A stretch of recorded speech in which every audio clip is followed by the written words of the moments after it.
ahora a grabar. Entonces, en la clase hoy día vamos a terminar de demostrar el teorema de la alternativa Fredholm, bueno, y presentárselo formalmente de lo que sería. Y también vamos a revisar una noción de algo que se llama el complemento topológico, que es necesario, de hecho, para demostrar el teorema de la alternativa Fredholm. Y algo que ustedes ya más o menos estudiaron con Fernanda en una ayudantía. Entonces ahora la clase la vamos a formalizar usando más que nada la notación que hemos estado trabajando hasta ahora, ¿ya? Entonces la clase va a estar dividida en estas dos partes. Primero vamos a ver Fredholm, ¿ya? Y después la parte del complemento topológico va a poder terminar la demostración del teorema de la alternativa. Entonces, bueno, de nuevo les recuerdo, hemos estado trabajando con esta clase de operadores lineales que se llaman compactos, ¿ya? Que eran básicamente operadores que toman sucesiones acotadas y la llevan a subsucesiones convergentes a través de la imagen del operador, ¿ya? De forma equivalente habíamos visto que esto correspondía a decir que la adherencia de la imagen de la bola unitaria era un conjunto compacto en el espacio de llegada, en el F, ¿ya? Compacto fuerte, ¿ya? Siempre eso recuerden eso. La clase pasada también nos dedicamos a hablar un teorema que es bien importante, que es el teorema Chauder, que nos dice que un operador es compacto, si solamente si su adjunto es compacto, ¿ya?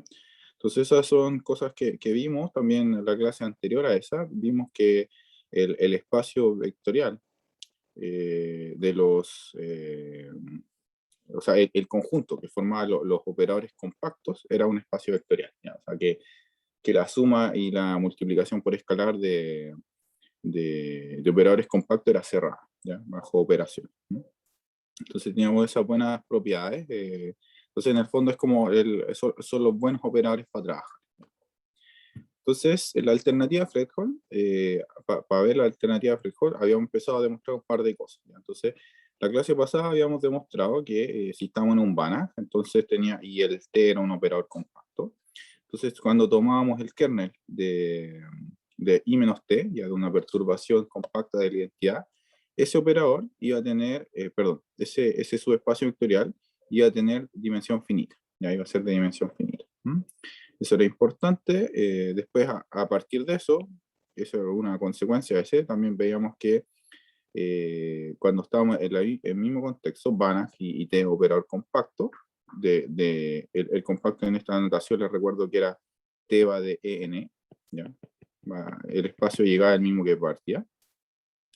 En este caso también habíamos visto que la imagen del operador de I menos T era cerrado, ¿ya? Y como corolario de eso habíamos visto que de hecho era más que cerrado, digamos que se podía caracterizar como el complemento, ¿ya? El ortogonal, de hecho, el kernel de I menos T estrella, ¿ya? O sea, en el fondo es el espacio ortogonal al kernel de la perturbación compacta de la entidad, pero en el dual. En el fondo esa es un poco la idea, ¿ya? Entonces habíamos probado estas dos proposiciones y el corolario, y habíamos demostrado una implicancia de esta proposición 3, que era el mismo contexto, Banach y T operador compacto. Habíamos demostrado que si el operador I menos T era inyectivo, o sea, satisfacía esta condición, entonces la imagen de I menos T era todo el espacio. O sea, esto quiere decir, en otras palabras, que si el operador I menos T es inyectivo, entonces el operador I menos T es sobreyectivo, ¿ya? La demostración, le recuerdo así a grandes rasgos a lo que correspondía, tenía unas partes que eran bien técnicas, pero la idea central es la siguiente. Si uno asume por contradicción que no se tiene esta condición, ¿ya? Que la imagen de I menos T no es todo el espacio, entonces por la proposición 2 que habíamos visto, sabemos que este espacio es cerrado, ¿ya? Y a partir de eso, uno podía construir una familia de subespacios vectoriales cerrados, ¿ya? E sub k, donde el E sub 0 en el fondo era la imagen de I menos T, ¿ya? Y después uno iba iterando, el E sub 1 era I menos T, evaluado en el E0, en el fondo, y así iba construyendo la sucesión de estos subespacios vectoriales de LE, ¿ya? Entonces iba construyendo una subsucesión y de hecho las sucesiones iban estando una contenida dentro de la siguiente, o sea, eran como decreciente, pero más aún no podían ser iguales. Entonces era estrictamente contenido, ya no podían ser iguales. Entonces uno a partir de eso usaba el lema de Rice, ¿ya? Que recuerdo el lema de Rice era este que decía que cuando uno tenía un subespacio vectorial cerrado y propio de LE, uno podía encontrar un punto un vector, perdón, de norma 1, tal que la distancia de ese punto al espacio M fuese lo suficientemente cercano a 1. ¿Ya? Entonces, en particular, uno para acá puede tomar un vector de norma 1, tal que la distancia de ese término al E sub k más 1 sea mayor que un medio. ¿Ya? Y para todos los K tomamos que sean todos mayores o iguales que un medio de esta distancia. ¿Ya? Entonces uno hacía un poco de álgebra acá, trabajaba un poco y veía que al final este término t evaluado en xk y t evaluado en xk más m, ¿ya? Con n y m natural y m asumamos que era más grande que 1. Teníamos que ese término lo podíamos acotar por la distancia de xk al espacio ek más 1. ¿Ya? Y esta cosa siempre uno, como por construcción, veía que era más grande que un medio. Entonces, en consecuencia, lo que uno tenía es que al asumir esto, uno tiene que estas sucesiones siempre van a estar a diferencia, a distancia un medio. ¿Ya? Entonces, los términos de estas sucesiones siempre van a estar a distancia un medio, independiente del K y el M. ¿Ya? Entonces, eso quiere decir que los términos de la sucesión nunca se pueden acumular. ¿Ya? Entonces, en particular, no, esta sucesión no puede tener subsucesiones convergentes, ¿ya? Porque siempre voy a tener esta distancia, siempre van a estar a distancia más grande que un medio, todos los términos. ¿Ya? Y por eso es importante la dimensión infinita, en el fondo. Eso también es algo que acá no mencioné, pero implícitamente estamos asumiendo que es todo de dimensión infinita. Entonces, eso quiere decir en el fondo, como decía, que la sucesión esta t en x sub k no puede tener subsucesiones convergentes. ¿Ya? Y eso contradice el hecho de que, bueno, estamos tomando todos estos términos de norma 1 y el operador t es compacto. ¿Ya? Entonces, al tomar términos de norma 1, es una sucesión acotada, lo xk, y el t es compacto, entonces debería tener una subsucesión convergente, y eso va en contra de lo que ya es probado. Entonces, por eso necesariamente esta cosa tiene que ser una igualdad. ¿Ya? Esa es era la idea detrás. ¿Ya? Habían pasos técnicos entre medios que eran que hay que trabajarlos, entenderlos un poco, pero la idea era eso. ¿Ya? No sé si tienen alguna pregunta con respecto a esta demostración. Dicho sea de paso, este esquema, como les digo, es bien estándar en teoría de operadores, así que es bueno tenerlo en mente más o menos y comprender cómo funciona. ¿Una pregunta?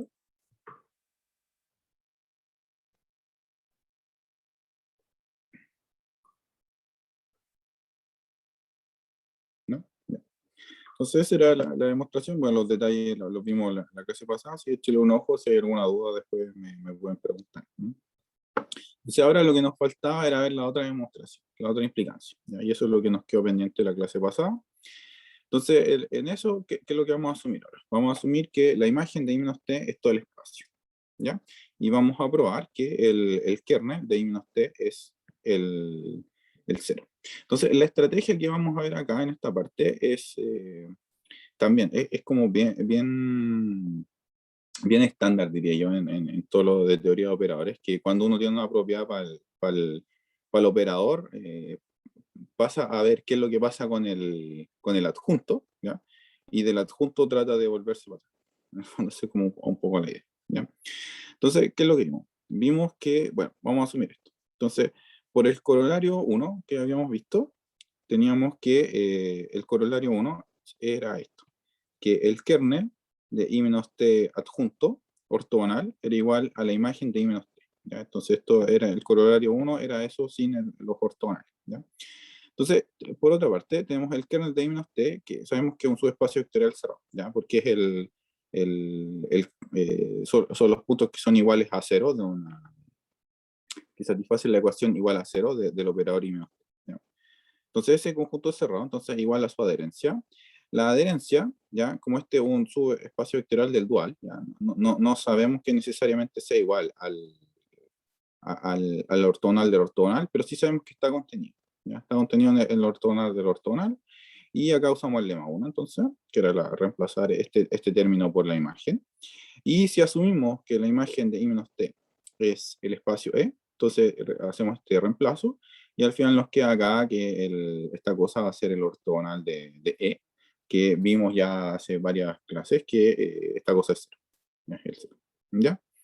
Entonces teníamos que eso era 0, entonces tenemos que este es 0, entonces este es 0. ¿Ya? Porque está contenido. ¿Ya? Este siempre contiene al singleton 0. Entonces ese necesariamente tiene que ser el 0.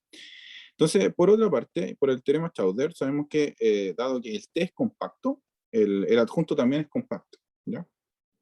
Entonces podemos usar la implicancia que recién probamos, ¿ya? O sea, o que comentamos, de hecho esta, que el kernel de I-T es 0 implica esta cosa, pero con con el adjunto, ¿ya? Entonces acá reemplazo todo con el adjunto, ¿ya? Entonces al final la implicancia que recién probamos nos dice que la imagen de I-T, pero adjunto ahora, es el dual, ¿ya? Eso es porque estamos en este caso, que el kernel de I-T es el 0, ¿ya? Entonces tenemos esa implicancia. Entonces, acá empezamos a trabajar para obtener resultados, ¿ya? Entonces, por la proposición 3 que vimos en la clase 7, que era esta, que decía que cuando teníamos relaciones de ortogonalidad entre el kernel de la adjunta y el espacio, entonces tenemos que el kernel de I-T, ¿ya? Usamos esta, el kernel de I-T es el ortogonal, ¿ya? De la imagen de la adjunta, ¿ya? De la adjunta de I-T. Y en la clase pasada vimos que la adjunta se comporta bien con respecto a la suma y resta. Entonces, en el fondo, paso la adjunta para adentro. Entonces, la adjunta de I menos T es I menos la adjunta de T, ¿no? Entonces tengo eso. Y por lo que recién vimos, esta cosa es el espacio entero, es el dual, ¿ya? Entonces, esta cosa nos queda el ortogonal del dual, y el ortogonal del dual de todo el espacio es el cero. Entonces, eso nos dice en el fondo que este conjunto es el cero, ¿ya?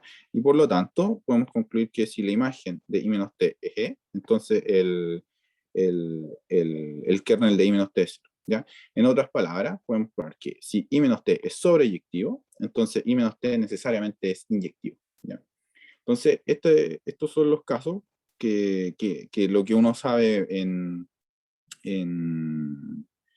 para operadores lineales, en R, eso funciona, ¿ya? O sea, si tenemos un operador que es sobreyectivo, necesariamente tiene que ser inyectivo, ¿ya? Si va del espacio en sí mismo, ¿ya? O sea, una función lineal de Rn en Rn que es sobreyectiva necesariamente tiene que ser inyectiva, ¿ya? Cuando es lineal, ¿ya? Y viceversa. Entonces eso es básicamente la generalización de eso, pero el caso de dimensión infinita, ¿ya? Y para que sea cierto en el caso de dimensión infinita, el operador que tenemos que considerar es un I menos T, donde el T es compacto. Entonces es como la moraleja que hay que obtener de acá, que al pasar a dimensión infinita, bueno, las cosas no siempre funcionan igual que en dimensión finita, pero sí funcionan de forma parecida cuando uno impone ciertas condiciones, ¿ya? Entonces esa era la demostración de esta parte. ¿Tiene alguna pregunta? ¿Algún paso que no esté claro?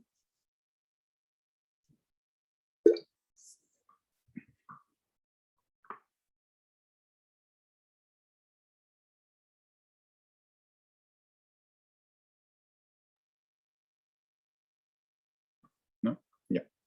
Entonces vamos con la alternativa de Fredholm, finalmente, ¿ya? Entonces la alternativa de Fredholm es un teorema que nos da opciones, en el fondo, no sé cómo se llama la alternativa. Y dice lo siguiente, entonces, dice lo siguiente, dice que si estamos en un espacio Banach, tenemos T, que es un operador compacto, y ahora tomamos un lambda, que es un real, pero no está, que no es cero, ¿ya? Entonces, que tenemos las siguientes cuatro cosas que pasan, ¿ya? Lo primero es que el kernel de lambda por I menos T es una cosa de dimensión finita, ¿ya? Es un subespacio vectorial de dimensión finita. La imagen de lambda por I menos T es un cerrado, y aparte tenemos que la imagen de lambda por I menos T es igual al kernel de lambda por I menos T adjunta, pero con el ortogonal, ¿ya? El espacio ortogonal a eso, ¿ya? Que caso 3 tenemos que lambda por I menos T es inyectivo, sí, solamente sí, también es sobreyectivo, ¿ya? Lambda por I menos T. Y finalmente, la parte que es un poquito distinto a todo lo que hemos visto hasta ahora, es que la dimensión del kernel, ya dado que esta cosa sabemos que es de dimensión finita, La dimensión del kernel de lambda por i menos t es igual a la dimensión del kernel de lambda por i menos t adjunto. ¿Ya? Entonces esto, sí, bueno, ¿por qué uno lo escribe de esa forma? Porque ya empieza a tener como el gustito, no sé si lo alcanzan a ver, de tipo cosas que aparecen cuando uno estudia valores propios. ¿Ya? Cuando uno estudia valores propios, uno en el fondo lo que estudia son los kernels de estas cosas. ¿Ya? Entonces, en particular, o esto, bueno, lo que vamos a ver después del receso, a la vuelta, es que esto dice que el espacio propio de un asociado a un vector propio de un operador va a ser esto. Y en particular eso nos va a decir que cuando T es un operador compacto, ese espacio es de dimensión finita. ¿Ya? Entonces eso es una cosa bien, bien importante. ¿Ya? ¿Y cómo es la demostración de esto? Bueno, antes de eso, ¿hay alguna duda con respecto al enunciado? ¿No? ¿Les hace como el sentido, o sea, como que lo asocian más o menos a que esto tiene que ver como con valores propios o no? Así como visualmente al menos, es como mi pregunta.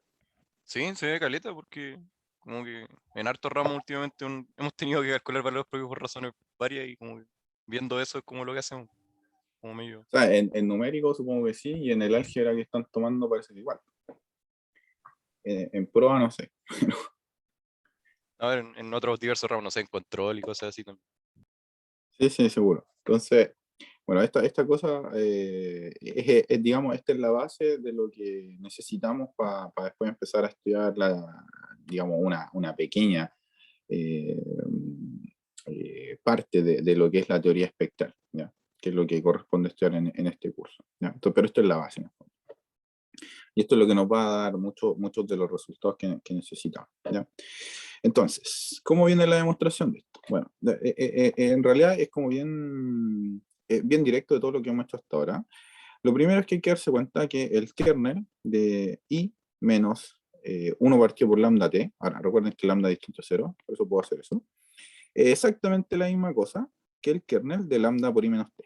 ¿Ya? Porque este operador, cuando esta cosa es igual a 0, es lo mismo que ese operador multiplicado por lambda, y me va a dar 0 igual, porque lambda es distinto a 0. Entonces el kernel de esta cosa es lo mismo. ¿Ya? Y ¿qué es otro que sabemos? Que este operador, 1 partido por lambda por t, es compacto. ¿Ya? Porque sabemos que este conjunto es un subespacio vectorial. Entonces si tomamos un operador compacto y lo multiplicamos por cualquier escalar, sigue siendo compacto. Y lo último es que el adjunto de esta cosa, dado que estamos en el cuerpo de los reales, el adjunto de esa cosa es esencialmente el 1 partido por lambda por el adjunto t. ¿Ya? Entonces, esta cosa, el punto 1, es consecuencia directa de la proposición 1, ¿ya? Usando 1 partido por, 1 partido por lambda por t en vez de t. ¿Ya? El 2 es consecuencia directa de la proposición 2 y el 3, obviamente, consecuencia directa de la proposición 3. ¿Ya? Usando el operador 1 partido por lambda por t. ¿Ya? Entonces tenemos eso directo y la única parte que faltaría entonces es esta, que tiene que ver con la dimensión del kernel y la dimensión del adjunto. ¿Ya? Y para probar esto necesitamos una maquinaria que hasta ahora no hemos estudiado, que es la parte de complementos topológicos. ¿Ya? Y esa parte es la que vamos a ver ahora. ¿Ya? Entonces, ¿y qué es lo que dice la última parte? Bueno, como les decía, que la dimensión de estas dos cosas coincide. ¿Ya? Entonces, esta cosa, el punto 4, lo vamos a dejar para el final de la clase y va a ser consecuencia de una proposición 4 que vamos a ver. ¿Ya? Ahora, una pequeña observación de la alternativa Fredholm es la siguiente. Fíjense que esto tiene que ver con una ecuación, por eso se llama alternativa. ¿Ya? Entonces, si consideramos, por ejemplo, lambda que no es 0 y un f cualquiera en el espacio E de A, y consideramos esta ecuación, ¿ya? La ecuación lambda por x menos t de x igual a f. Entonces esta ecuación va a tener solución si, solo si, ¿ya? F pertenece al kernel del ortogonal. ¿Eso por qué? Es porque sabemos que la imagen del operador lambda por i menos t es igual a esta cosa. ¿Ya? Entonces para que haya una solución de esto, si hay un x que verifica eso, entonces necesariamente ese f tiene que estar en la imagen, y para que eso sea cierto, ese término tiene que coincidir con eso. ¿Ya? Entonces eso es lo primero. Lo otro que nos dice es que si el lambda por i menos t, sabemos que fuese inyectivo, un operador inyectivo, ¿ya? Si fuese inyectivo, entonces, por el punto 3, sabemos que también es sobreyectivo. Entonces tenemos que la ecuación siempre va a tener solución. y como es inyectiva, tenemos que la solución es única, ¿ya? Entonces, en el fondo, si sabemos que esta cosa es inyectiva, entonces la solución va a existir y va a ser única, ¿ya? Eso es importante. Y el último punto a considerar es que si no es inyectiva esta cosa, ¿ya? Entonces quiere decir que este espacio, ¿ya? Tiene dimensión más grande mayor o igual que 1, ¿ya? No tiene dimensión 0, no es el singleton 0. Entonces, ¿qué quiere decir? Eso quiere decir que como esta cosa tiene la misma dimensión que este, y este es el espacio que está metido acá, entonces la ecuación esta, homogénea, que el lambda igual 0, va a tener soluciones, va a tener, digamos, de soluciones linealmente independientes, ¿ya? Que son las asociadas a la dimensión del que, ¿ya? Entonces, por eso se llama alternativa Fredholm, porque tenemos todas esas alternativas posibles de solución, en el fondo, ¿ya? Entonces, este es el teorema, se lo voy a dejar ahí, les propongo que hagamos una pausa, porque ya el paso siguiente es pasar al complemento topológico. Entonces, ahí les dejo para que lo lean, y si tienen alguna duda, me preguntan a la vuelta, ¿ya? Entonces, les propongo que hagamos una pausa de 5 minutos para cambiar el tema, ¿ya? Si hay alguna pregunta, también la pueden hacer por acá, ¿no?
¿No?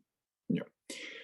Entonces, pasemos a la parte de complemento topológico para ver ya finalmente la demostración de la alternativa. Ya. Entonces, en complemento topológico necesitamos primero un par de cosas que se llaman la suma directa, ¿ya? Entonces, bueno, esta parte es como, recuerdo un poco de lo que vieron con Fernanda, así que mm, tal vez no voy a hacer tanto hincapié en los detalles, pero si hay alguna duda, pregunten, por supuesto. Entonces, vamos a ver qué es la suma directa de dos subespacios vectoriales, ¿ya? Entonces, si tenemos dos subespacios vectoriales G y L, de este espacio vectorial E, que hemos tomado siempre, vamos a decir que el espacio vectorial B, que se escribe como la suma, ¿ya? De G y L, ¿ya? O sea, son todo el conjunto, digamos, de los puntos que se escriben como una suma de un elemento en G y L, es una suma directa, si además de esta condición tenemos que la intersección de G y L es 0, ¿ya? Y esto uno lo denota de esta forma. B es igual a G más L con un círculo, L, ¿ya? Entonces, esto en el fondo lo que dice, ya la suma directa, es que básicamente el espacio B uno lo puede escribir como una suma de dos cosas, pero de forma única, ¿ya? O sea, hay una única forma de siempre escribir a cualquier elemento de B en términos de algún elemento en G y algún elemento en L, ¿ya? O sea, forma única. Entonces, por eso es importante esta condición y por eso se llama suma directa, ¿ya?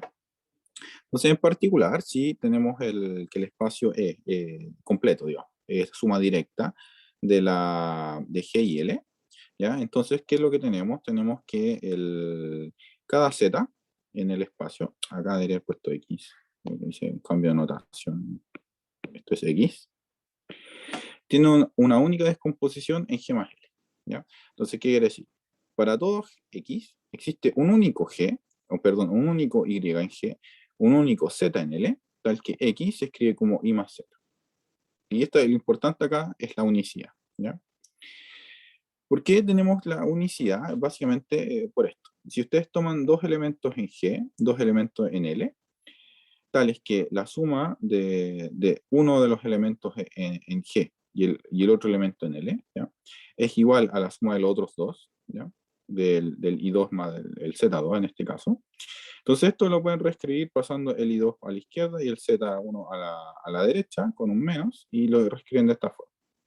Entonces, dado que este punto, perdón, pertenece a G, porque I1 y 2 están en G, y G con su espacio vectorial, entonces esta cosa está en G, y este por la misma razón está en L, y las dos cosas son iguales, entonces necesariamente, dado que este está en G y es igual al que está en L, entonces este punto y este punto están en la intersección. ¿Ya? Entonces quiere decir que están en la intersección, y si uno asume que la intersección es solamente el cero, entonces necesariamente todos estos términos son cero. Entonces eso quiere decir que el I1 es igual al I2 y el Z2 es igual al Z1. ¿Ya? Entonces, básicamente esa es la razón. ¿Ya? Y de esta forma uno puede definir las proyecciones sobre G y L. ¿Ya? ¿Quiénes hacen las proyecciones? Van a ser básicamente el elemento que le asocio, ¿ya? El que corresponde al elemento de la suma, ¿ya? Que está únicamente determinado, así que en el fondo las proyecciones son funciones, son operadores. ¿Ya? Y de hecho, estos operadores, como las proyecciones vistas como operadores, son lineales. ¿Ya? ¿De dónde viene eso? Es también básicamente darse cuenta que si ustedes toman la proyección sobre G de x1 más un lambda x2, le suman la proyección sobre L de x1 más lambda x2, ¿ya? Esta cosa, dado que es la proyección, son lo que representan, necesariamente igual al término que estoy proyectando. ¿Ya? Y por otra parte, puedo escribir el x1 como la proyección de G del x1 más la proyección sobre L del x1. Y el lambda x2 lo escribo como lambda por la proyección sobre G de x2 y la proyección sobre L de x2. Entonces, reescribo todo, ¿ya? Y esta cosa tengo que darme cuenta que este elemento más ese elemento y ese elemento están todos en G. Entonces puedo pasar todo eso a la izquierda, por ejemplo, y pasar todo esto a la derecha, y voy a tener dos cosas que van a estar en el mismo espacio. ¿Ya? O la otra forma de verlo es que esta cosa es una forma de, cuando asocio esta y ese, este es un elemento que está en G, y los dos hacen una descomposición de este término. ¿Ya? Entonces necesariamente este término más ese tiene que ser igual a ese. Y lo mismo para el otro. ¿Ya? Entonces ahí tenemos la conclusión, básicamente por la unicidad de la representación. Eso es lo que quiero decir. ¿Ya? Entonces esto de la suma directa, y tenemos eso. Entonces el complemento topológico, ¿a qué corresponde? Corresponde a básicamente tomar un subespacio vectorial que sea cerrado en este caso, porque estamos en dimensión infinita, así que tenemos que especificar que sea cerrado, y agregarle algo, o buscar, en el fondo es buscar lo que le falta a ese espacio para que pueda representar de forma completa al espacio E. ¿Ya? En el fondo eso es como el complemento, o sea, el complemento es lo que le falta para poder representar a E. ¿Ya? Y en ese caso también tiene que ser un subespacio vectorial cerrado. ¿Ya? Siempre lo vamos a asumir así. Entonces, formalmente, el complemento topológico en un espacio vectorial normado de un subespacio vectorial cerrado va a ser otro subespacio vectorial que también es cerrado y que satisface la condición que el espacio E se va a poder escribir como suma directa de G y E. En el fondo eso es lo que uno dice. Y una propiedad que no es tan difícil de demostrar usando el teorema del grafo cerrado es que, de hecho, cuando estamos en un espacio Banach, ¿sí? Es importante eso, y G es un subespacio vectorial cerrado, ¿ya? Entonces G admite si G admite un complemento topológico, entonces la proyección es mucho más que lineal, es continua, es un operador continuo, ¿ya? ¿Cómo viene eso? Es básicamente usar el hecho de que las cosas son todas cerradas, ¿ya? Esto de la ayudantía también lo demostraron con Fernanda, pero lo demostraron, digamos, usando una maquinaria mucho más pesada, digamos, de la aplicación abierta. En el fondo. Pero es exactamente equivalente. ¿Ya? Entonces, ¿de dónde viene la demostración? Supongamos que tenemos una sucesión y tenemos dos puntos. Tenemos que la sucesión converge a algún X, ¿ya? Y la proyección converge a algún Y. ¿Ya? Entonces estoy tomando elementos en el grafo de la proyección y que convergen a algo. Entonces lo que necesito ver es que este Y en el fondo lo puedo escribir como la proyección de X. ¿Ya? Entonces, si el L corresponde, por ejemplo, al complemento topológico del G, que estaríamos denotando. Entonces, fíjense que cuando yo veo la proyección sobre el L del XK, esa cosa siempre lo puedo escribir de esta forma, ¿ya? Porque el XK lo escribo como la suma de S más S. ¿Ya? Esta cosa, el XK, converge a X, y esta cosa converge a Y. Entonces, estas dos cosas convergen a X menos Y. Entonces, la proyección también converge a X menos Y. ¿Ya? Y finalmente, dado que G y L son cerrados, entonces sabemos que el I está en G, ¿ya? Y el, digamos, Z, que lo puedo llamar al X menos Y, que este límite, está en el L, ¿ya? Porque es alguien, este está en L y converge a L. Entonces, y como es cerrado, está ahí. Entonces, al final, necesariamente, el I tiene que ser la proyección, ¿ya? ¿Por qué? Porque el X lo puedo escribir como I más Z, ¿ya? El I está en G y el Z está en L. Y como dado que yo sé que estas cosas son sumas directas, necesariamente esta escritura es única y entonces el I corresponde a la proyección. ¿Ya? Básicamente eso. ¿Sí? Entonces eso es la primera consecuencia y primer lema que vamos a necesitar. ¿Ya? Ahora, ¿por qué estos complementos topológicos son importantes? Es porque, bueno, hay ciertos casos donde uno puede probar que existen, ¿ya? Fácilmente. Entonces, en la ayudantía con Fernanda, que es la ayudantía 3, así hace harto rato ya. Entonces, por eso pongo la demostración acá para recordar. Vieron que si uno estaba en un espacio vectorial normado y tenía un G que era de dimensión finita, este es de dimensión finita, entonces G admite un complemento topológico. ¿Ya? Y esto era básicamente una consecuencia de Hambach, ¿no? Por eso lo vieron tan, digamos, al principio, ¿no? Entonces admite un complemento topológico y la construcción es por Hambach. ¿Cómo viene la demostración? Se la recuerdo, si es que no, bueno, no creo que la tengan muy fresca, así que por eso prefiero recordarla. ¿Ya? Entonces, por Hambach, supongamos primero que el G, como es de dimensión finita, se puede escribir como el espacio vectorial generado por ciertos vectores, E1 hasta N, donde todos estos vectores son linealmente independientes. Por Hambach, uno de los corolarios, sabemos que cuando tenemos vectores que son linealmente independientes y tenemos ciertos valores reales, ¿ya? Podemos construir un operador lineal que le pega a cada uno de esos valores. ¿Ya? Entonces, en particular, por Hambach, vamos a poder construir para cada K, fijo, vamos a construir un elemento en el dual, tal que al evaluarlo en el E sub K, eso nos da 1, y en todo el resto nos da 0. ¿Ya? Entonces es como tomar elementos de la proyección, pero construirlo explícitamente. Es como construir una base, en el fondo. Entonces lo que uno dice es que, bueno, el L, que es el kernel, la intersección de los kernels de los LK, esa cosa es el complemento topológico que estamos buscando. ¿Ya?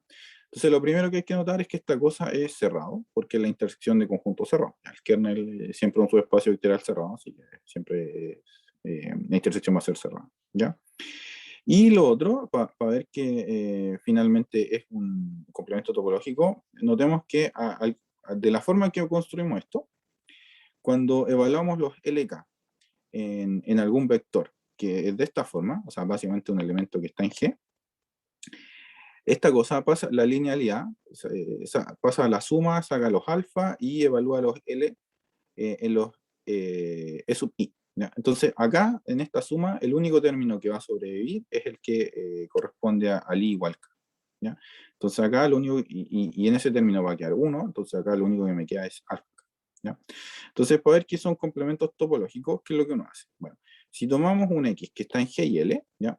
Entonces, que esté en L es que está en el kernel. Entonces, eso quiere decir que L evaluado en L sub K evaluado en X va a ser 0 para todos los K. ¿Ya? Entonces, y dado que el X estoy tomando que está en G, entonces este tiene esa forma. ¿Ya? Entonces, en particular, van a existir alfa 1 hasta alfa n, tal que el X se escribe de esa forma. Entonces, yo, por una parte, sé que esta cosa es 0, y lo otro tengo que esa evaluación. Entonces, todos los alfa K van a ser 0, entonces necesariamente esto implica que el X tiene que ser 0. ¿Ya? Entonces, con eso tenemos que los alfa K son todos 0 y por lo tanto el X tiene que ser 0, ¿ya? Usando esta ecuación. Y lo último es ver que efectivamente el espacio S se puede escribir como suma de G y L. ¿Ya? ¿Cómo hacemos eso? Bueno, acá esto es como medio sacado de la manga los elementos que uno toma. ¿Ya? Entonces vamos a escribir X como este vector, ya que va a ser la suma de los I de i igual 1 hasta n, de los L sub i evaluados en X, ¿ya? Multiplicado por los vectores E sub i, estos son reales y estos son vectores, más el X menos lo que le agregamos, ¿ya? Entonces, este vector claramente está en G, ¿ya? ¿Por qué? Porque lo escribo como combinación lineal de elementos del E sub i. Entonces está en G, y este término está en L, ¿ya? ¿Por qué ese término está en L? Porque cuando yo evalúo LK en esto, ya tengo eso, acá por la linealidad me queda el LK, y acá paso la linealidad para acá adentro, ¿ya? Entonces acá la linealidad, que es lo que me va a restar, lo único que me va a hacer sobrevivir usando esta ecuación, va a ser el término késimo, o sea, va a ser el LK en evaluado en X, ¿ya? Entonces me queda LK en X menos LK en X, y eso me hace. Entonces, por lo tanto, tengo que estos elementos, dado que esto es cierto para cualquier K, va a estar en el kernel del LK. Entonces va a estar en todos los kernels, entonces va a estar en intersección y va a estar en L, ¿ya? Entonces SL es el complemento topológico, ¿ya? Entonces la parte importante acá es de hecho que podemos construir la proyección sobre este eje. Esa es la parte que vamos a ver, ¿ya? Y el otro caso que es importante de mencionar es un caso que, bueno, no discutieron con Fernando en la universidad, así que esto sigue nuevo. Es que cuando ustedes tienen un subespacio vectorial del dual, ¿ya? Que es de dimensión finita, ¿ya? Ahora, este subespacio es de dimensión finita. Entonces, el ortogonal de ese espacio, ¿ya? N ortogonal, esa cosa admite un complemento topológico, N. Esta cosa recuerden que vive en E. ¿Mm? Y lo importante es que ese complemento topológico es de dimensión finita también. Y aparte, la dimensión coincide con la dimensión del N. Son exactamente las mismas cosas, ¿ya? Entonces eso, piensen, por ejemplo, piénsenlo en RN, cuando ustedes tienen un espacio vectorial y quieren completar la base para llegar a todo el espacio, lo que hacen es como tomar el ortogonal, en el fondo. Eso es lo que le completa la base, ¿ya? Entonces, básicamente esto es lo que uno está haciendo, ¿ya? Entonces, veamos cómo es la demostración. La demostración acá no tiene, también tiene que ver con Hambana, pero de forma un poco más implícita. Entonces, veamos. Supongamos que el n lo puedo escribir como el espacio vectorial generado por ciertos vectores L1 hasta Ln, ¿ya? Donde estos son también linealmente independientes. Entonces, esta parte es lo primero que vamos a ver y que de hecho es la consecuencia, es donde se usa Hambana, ¿no? Entonces, por Hambana vamos a ver que de hecho existen vectores, que esto es como bien parecido a la parte anterior, pero la demostración es un poquito distinta. Existen vectores, ¿ya? En el espacio E, x1 hasta xn, tales que al evaluarlos en los términos que están acá, el L sub k evaluado en xk es 1, y los otros x sub i, que no son iguales acá, es 0, ¿ya? Eso viene no necesariamente de usar Hambana directamente, sino de ver que la función phi, ¿ya? Perdón, psi, definida de esta forma, ¿ya? Es sobreyectiva, ¿ya? Y ahí es donde usamos Hambana, ¿ya? Entonces la función psi va a ser la función que a cada uno de sus coordenadas, que son n, la asocia la evaluación de cada uno de estos términos en x, ¿ya?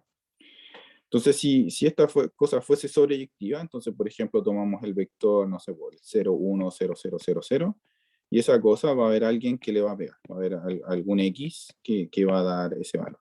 Entonces, esa es la parte donde uso la sobreyectiva, ¿ya? Ese estaría en la posición késima, ¿ya?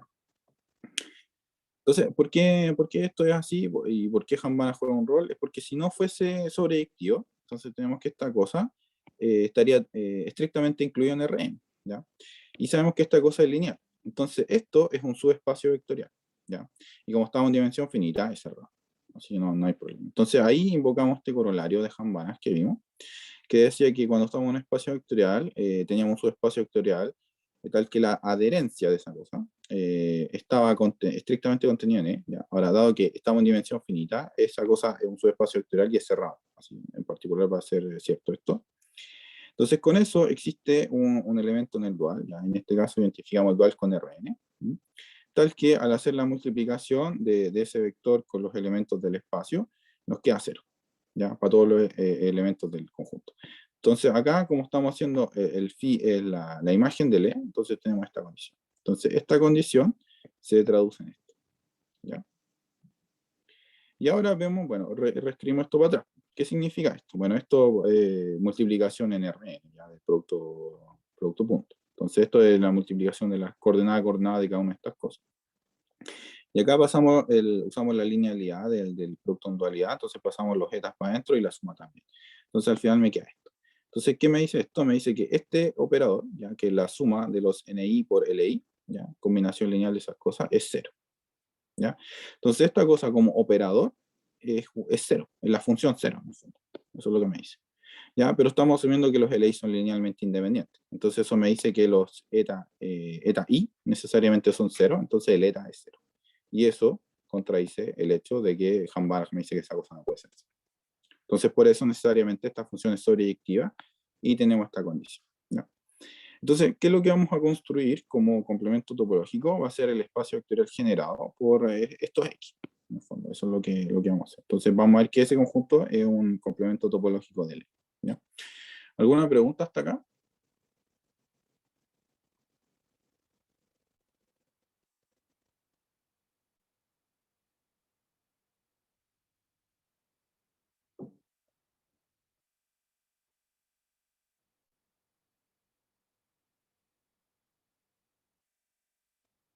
¿No?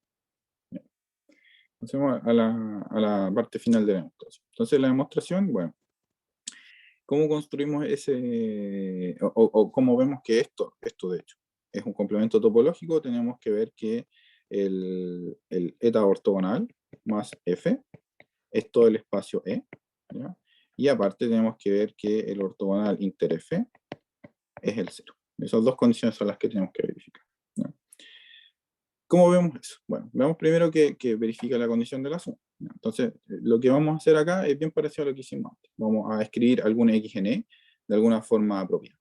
Entonces, escribamos x como x menos este término. Ya acá estoy multiplicando por los xy más el término que quité. ¿Ya? Entonces eso me da cero. En el fondo esto es un cero apropiado. ¿Ya? Fíjense que este término que está acá pertenece a f. ¿Ya? Eso por construcción, esencialmente. Son los xy multiplicados por ciertas cosas y sumados. Entonces esa cosa está en el f porque el f es el generado por los xy. ¿Ya? Listo. Y lo que nos falta ver entonces es que esta cosa está en el ortogonal. ¿Ya?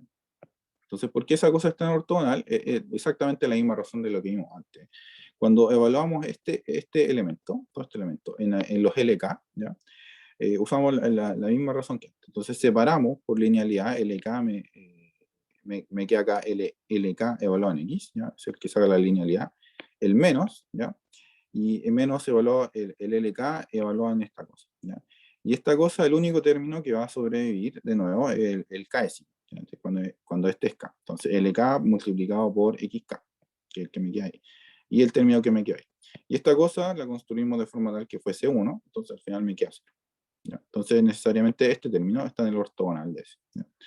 Recuerden que N es el generado por esta cosa, entonces el ortogonal es básicamente el generado por eso. Entonces, si para cada uno de los L esa cosa es 0, entonces para los elementos de cualquier elemento de N se va a escribir como combinación lineal de esto, entonces necesariamente también va a ser 0. ¿Ya? Por eso tenemos la condición. Y lo último es ver la de la intersección, que también es súper parecido a lo que vimos antes para el caso de la dimensión finita, ¿no? Entonces tenemos que tomamos los alfa cualquiera, ¿no? Reales, y cuando evaluamos los LK en las combinaciones lineales de esos X sub I, ¿ya? Esa cosa, el único término que va a sobrevivir es el alfa, ¿ya? De nuevo. Entonces tenemos que si X está en la intersección de las dos cosas, bueno, como está en el ortogonal de esto, quiere decir que está acá, ya que verifica esta condición para todo K. Y aparte, como está en F, el X se puede escribir de esta forma, ¿ya? Porque el F recuerden es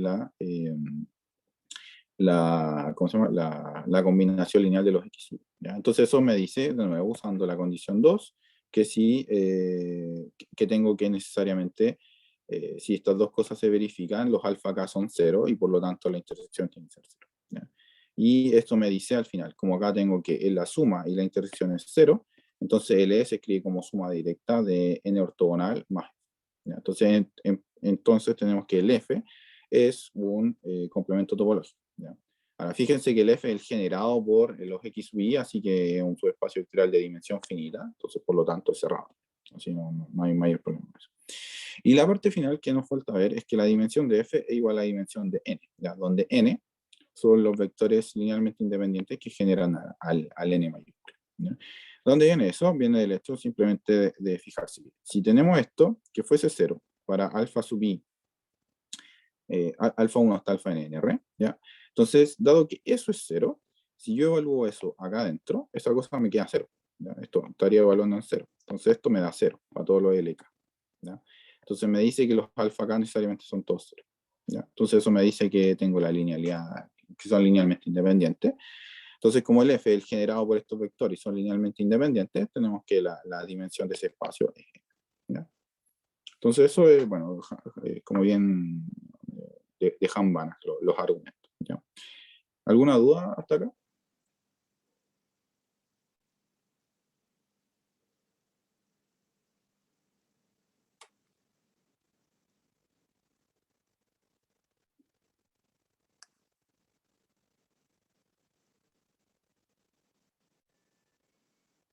¿No? Ya.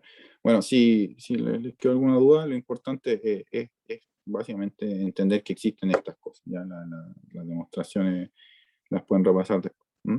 Y acá es donde vamos a ver ya la parte final de la demostración. Entonces, la proposición 4 va a ser, vamos a ver que si estamos en un espacio Banach y T es un operador compacto, entonces la dimensión del kernel de I menos T es igual a la dimensión del kernel de I menos T adjunto. ¿Ya? Entonces acá tenemos que recopilar un montón de información que hemos visto hasta ahora. Entonces digamos que esta es como la parte más técnica, donde hay que, bueno, o sea, acordarse de toda la maquinaria que hemos visto hasta ahora y hemos discutido. ¿Ya? Entonces vamos por parte. La primera parte es que, bueno, sabemos que dado que T es compacto, entonces el kernel de I menos T es un subespacio vectorial de dimensión finita. ¿Ya? Eso fue la proposición 1 que vimos, que recordamos al principio. ¿Ya? Por otra parte, sabemos que, dado que es un subespacio vectorial de dimensión finita, lo que acabamos de ver del complemento topológico es que el kernel de I menos T admite un complemento topológico. ¿Ya? Ese es el lema 2 que vimos recién, que es el que vieron con Fernanda en la clase, en la ayudantía. Y por la observación que hicimos sobre las proyecciones, entonces si la proyección sobre el kernel de I menos T, que la vamos a denotar P sub ker, ¿no? Si eso es la proyección, eso denota a esa proyección, entonces la proyección es un operador lineal continuo. ¿Ya? Entonces eso también lo vimos en el lema 1. Y aparte, sabemos que la proyección entonces es un operador lineal continuo y que va a parar a un espacio de dimensión finita. Entonces es un operador de rango finito. ¿Ya? Recuerden eso, eran los operadores cuya imagen era un espacio de dimensión finita. Y en ese caso también vimos que esa clase de operadores eran operadores compactos. ¿Ya? Es fácil ver eso. ¿Ya? Entonces tenemos en el fondo que la proyección sobre el kernel de I menos T es un operador compacto. ¿Ya? Eso es lo primero que tenemos que ver. ¿Ya? ¿Dudas hasta acá, estos argumentos?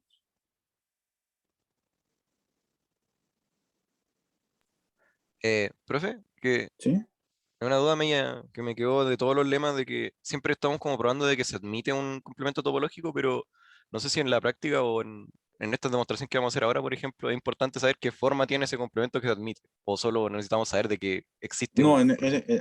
para este caso, la parte importante es que del primer lema, esta, es que el operador es compacto, ¿ya? Que la proyección es compacta sobre el kernel, esa es la parte importante.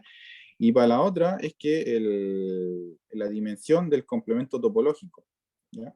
De esta cosa va a ser de dimensión finita. Entonces, en realidad no necesitamos conocerlo explícitamente.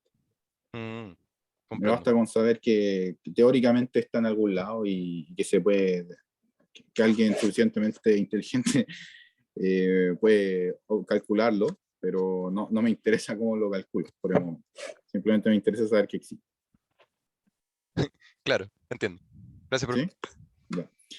Entonces, este es el primer argumento. Entonces, la parte importante que hay que quedarse es con eso. Es que el kernel es un operador compacto. Esa es la parte importante.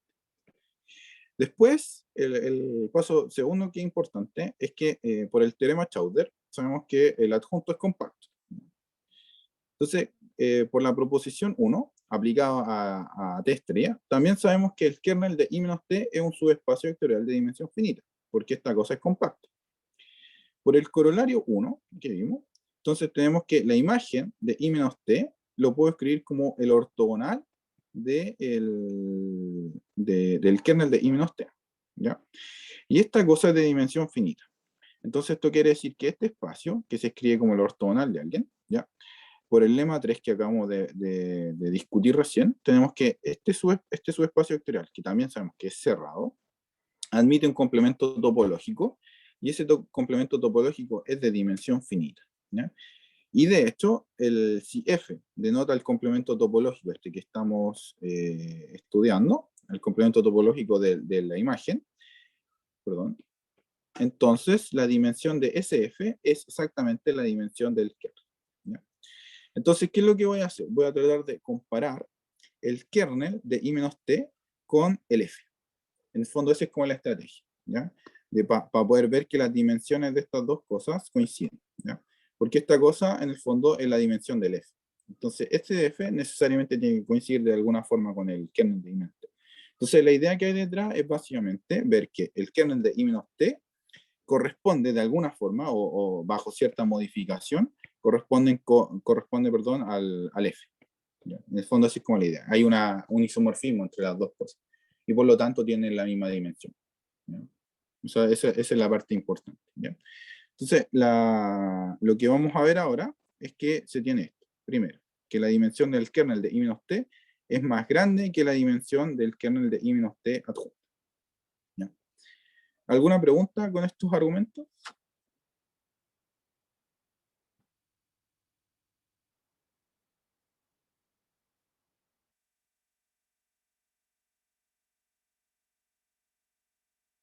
Todos estos pasos se entienden la lógica al menos. Entonces, acá la parte importante, digamos, a rescatar es que F es el complemento topológico de la imagen de T y que tiene la misma dimensión del kernel. O sea, de hecho, básicamente, perdón, la parte importante acá es esto.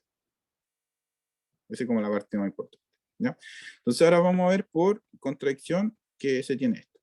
Entonces asumamos por contradicción que no tenemos esa desigualdad. Entonces tenemos la desigualdad para el otro lado, pero estricta. Entonces que la dimensión del kernel de I-T es estrictamente más chica que la dimensión del kernel de I-T adjunto, ¿ya? Y ya sabemos que ese número, que es un natural, porque sabemos que las dos cosas son de dimensión finita, es igual a la dimensión del F, ¿ya? Entonces, como tenemos eso, ¿qué es lo que podemos decir? Entonces podemos decir que existe un operador lineal continuo, ¿ya? Que va desde el kernel de I menos T, va a parar al F, que es inyectivo, pero no sobreyectivo, ¿ya? Y eso es porque la dimensión de este es estrictamente más chica que ese. Entonces podemos, como estamos en dimensión finita, básicamente esta cosa va a ser como un Rn, y esta cosa va a ser como un Rm, con n estrictamente más chico que n. Entonces, básicamente puedo proyectar sobre, digamos, las primeras n coordenadas y las otras dejarlas libres, ¿ya? Entonces, esa cosa me va a dar algo que es inyectivo, pero no sobreyectivo, por ejemplo, ¿ya? Y con eso vamos a construir un operador S que va a hacer todo el trabajo que necesitamos para llegar a una contradicción. Entonces, vamos a construir un operador S que lo vamos a escribir como el T más este lambda que acabamos de construir ahí, más compuesto con el kernel, perdón, con la proyección del kernel. Me faltó kernel. ¿Ya? Ese operador es compacto. ¿Ya? ¿Por qué? Porque, bueno, sabemos que lambda compuesto con la proyección es compacto, ya que sabemos que la proyección es compacta. Entonces ya vimos que la composición de operadores compactos era compacto si al menos uno de los dos era compacto. ¿Ya? Esa era la proposición 2 de la clase 23 que fue la semana pasada. Y aparte también discutimos que el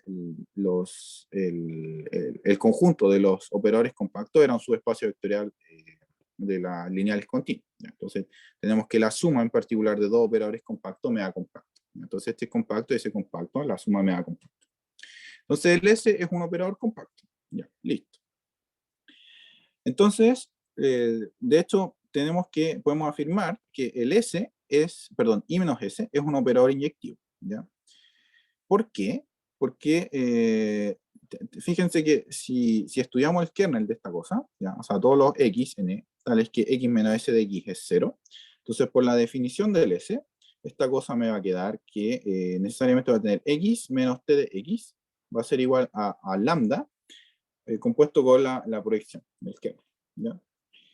Y esta cosa, fíjense que esto está en la imagen de t, y esta cosa está en f, ¿ya? Y tenemos que la imagen de i menos t y f son complementarios, topológicos. Entonces su intersección es 0, ¿ya?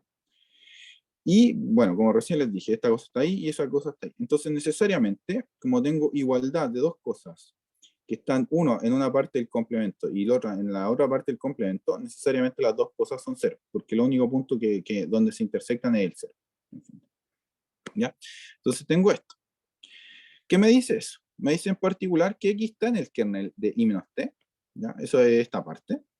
Y la otra me dice que la proyección de x es 0, porque esta cosa es inyectiva, ¿ya? Si lambda es inyectivo, entonces lambda evaluado en i es 0, si solamente el i es 0.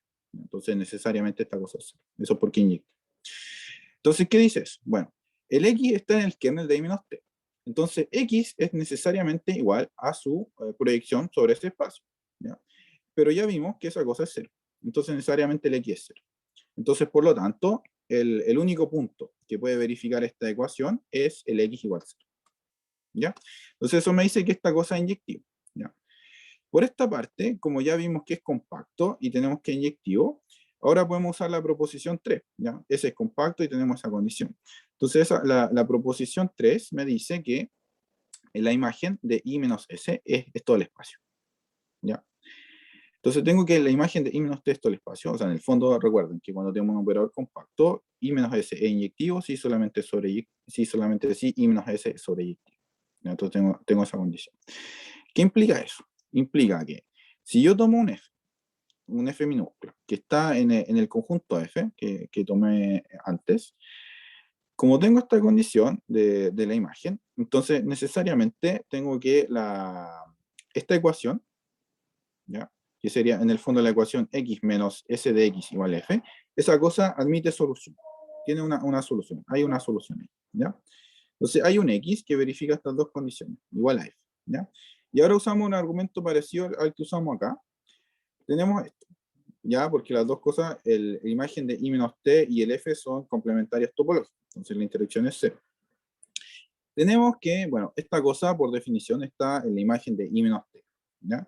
Y por otra parte, el f lo tomamos el f minúscula lo tomamos en f, y lambda pertenece, sus imágenes siempre están en f. Entonces, f más lambda por la proyección de x está en f.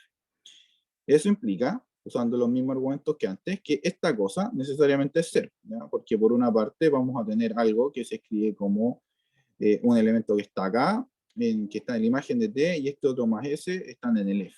Y si esas dos cosas son iguales, entonces necesariamente esas cosas tienen que ser 0. ¿Qué es lo que dice eso? Dice al final que el f está en la imagen de lambda, ¿ya? Y eso quiere decir, como el f es cualquier cosa que está en el f mayúscula, entonces necesariamente perdón, lambda va a ser sobreyectivo. Y eso contradice esto que estamos viendo, ¿ya? Entonces, por eso, necesariamente, esta cosa no puede ser así y tenemos la igualdad para otro. ¿Ya? ¿Alguna pregunta con respecto a esto?